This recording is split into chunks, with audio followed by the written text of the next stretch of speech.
Grant Miller for the Summit Road Protection Authority. Oh, right.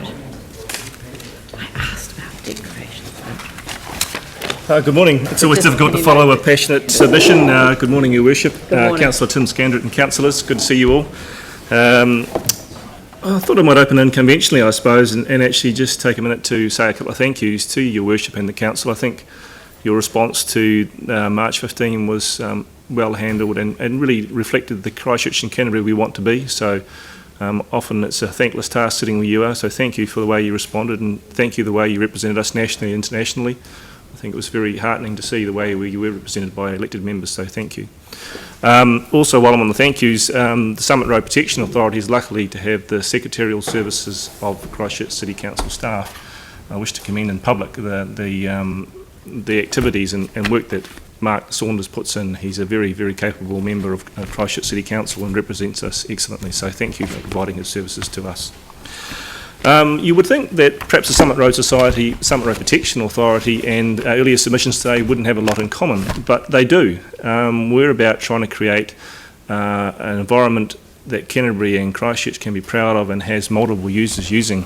You'll recall I submitted last year, well maybe you don't, but we are passionate about making the Port Hills that place where people go to recreate active and passively and make it their home. The challenges we have in the past have been, as you're aware, antisocial behaviour, speeding, and just a fragmented nature of management. There's so many groups up there, all passionate, really trying to deliver, but they need an overarching plan and direction, and this direction is on your strategy list to do but needs funding. It's the Port Hills Park Management Plan. Your staff are beavering away, perhaps not without your knowledge, but doing a bit of background work, pro bono, shall we say, but really need you to authorise their work to become official and become part of the future. Just some anecdotes that I need to pass back to you. I'm involved in seeing tourism leaders, seeing them, and they're saying, what is Christchurch and Canterbury's point of difference? If you think of Auckland, there's the harbour, you think of Wellington, the cool capital, the shopping, it's all central. When they're trying to sell conferences, when they're trying to sell tourism destination, they're saying, what am I going to put on my brochure that says come to Christchurch?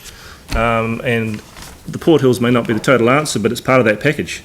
It's part of where they can sell. And this is a great opportunity to again thank you for stumping up and supporting the adventure park.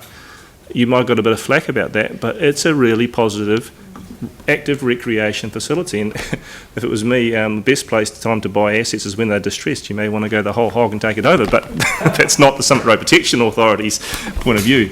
So my short time here is thank you for being in the morning of annual plan discussions, that hopefully the jam jar's still got some money in it, and you're all right on the top of your game and might want to consider giving your staff the active go-ahead to work on this Port Hills Park Management Plan, because it's not a short piece of work. It could be 2 to 3 years to get a finalisation, and I'm sure that when you're all re-elected at the October elections, you'd like to come and see that piece of work finished before you finish your next triennium. So thanks for your time, and good luck for the rest of the day unless you have questions. Yeah, well I did pick up in your submission that you noted that we had passed a resolution on the 22nd of March 2018 to request that the Port Hills Management Plan be advanced as soon as possible, recognising that the outcomes and objectives of that plan may assist in achieving positive outcomes for the Summit Road and other affected roads in the area covered by that plan.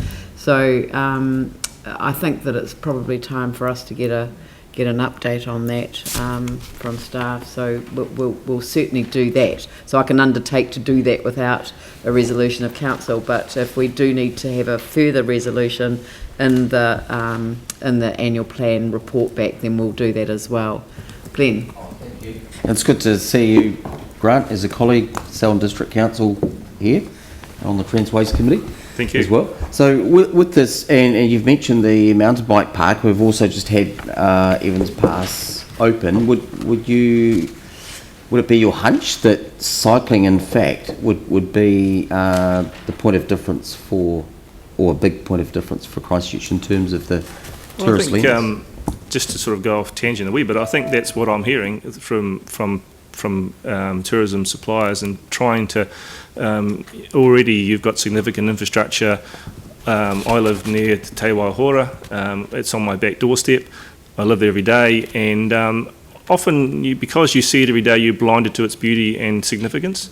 I had the national manager of cycleways cycle from Christchurch City on the partially and fully completed cycleways all the way to Little River. He came back and said to me, "That is amazing. I'm absolutely blown away by what can be achieved here." We tend to think of lake flies and brown water, whereas people who are tourists appreciate wildlife, appreciate fresh air, native tussock scrub, the views across to the Alps, particularly when it's sun, and the infrastructure and ability to use that. It's getting there, but it's just not quite there.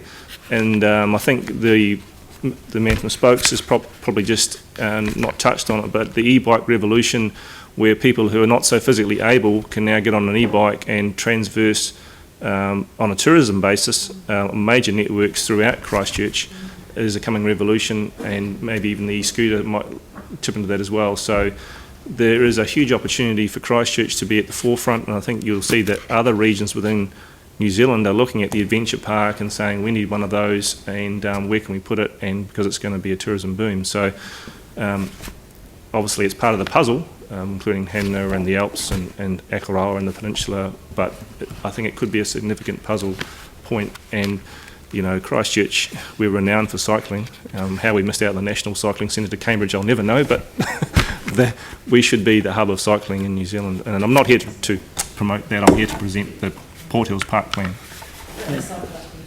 Aaron, Ewan?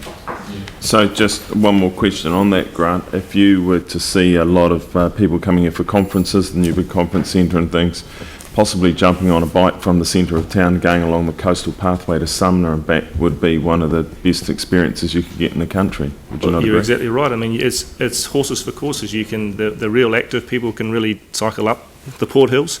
The perhaps not so active can get on their e-bike and go to Sumner and have a cup of coffee, catch the bus back to Christchurch, go to the convention centre. It's all part of the package where you're saying this is the opportunity of coming to Christchurch. This is the wonderful attributes we've got.